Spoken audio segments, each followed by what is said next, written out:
Henri Noguer, ancien président de la Ligue des droits de l'homme et président du comité droit et liberté dans l'institution militaire, a demandé de venir vous lire son message. C'est dans les derniers jours de 1974, lorsque messieurs Giscard d'Estaing, Chirac, Bourges, Bijard et Le Canuet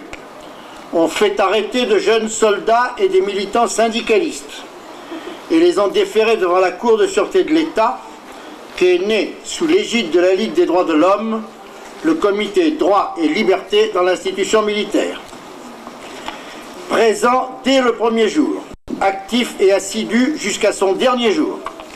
Daniel Guérin était l'un des fondateurs et des principaux animateurs de ce comité,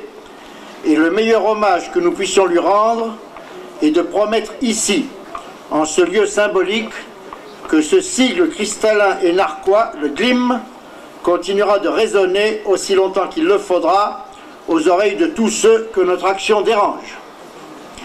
La participation active de Daniel Guérin aux travaux du GLIM suffirait à démontrer, s'il en était besoin,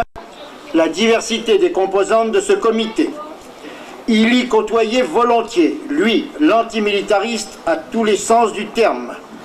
des hommes qui, se refusant à rejeter l'institution militaire en tant que telle, se contentent de dénoncer ceux qui l'ont faite et qui la font encore telle qu'elle est. Un vieux débat oppose à l'antimilitarisme que condamnaient allègrement ces tribunaux militaires que le GLIM a contribué à faire quasiment disparaître, le sens que tous les dictionnaires de la langue française donnent au mot militarisme.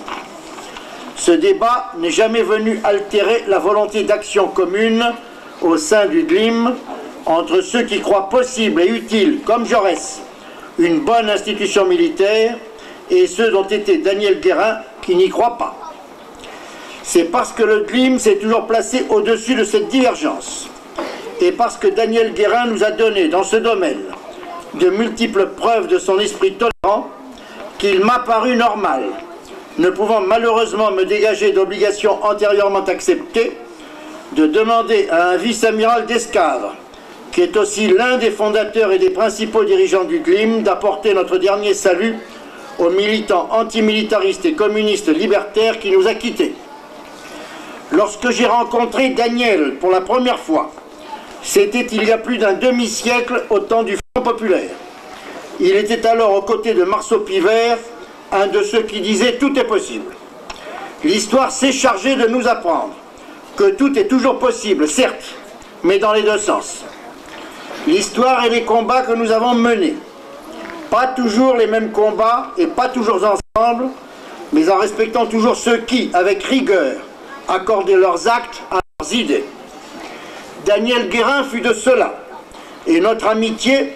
dont je veux dire qu'elle était pour ma part renforcée par l'estime, s'est trouvée satisfaite de constater qu'au fil des temps, les combats que nous menions côte à côte étaient chaque jour plus nombreux. Exiger inlassablement qu'il y ait plus de droits et plus de liberté dans l'institution militaire, espace de non-droit traditionnel, n'était qu'une de ces luttes parmi bien d'autres. Rester fidèle au message de Daniel Guérin, c'est continuer à mener de front, désormais sans lui, tous ceux de ces combats dans lesquels nous l'avons rencontré.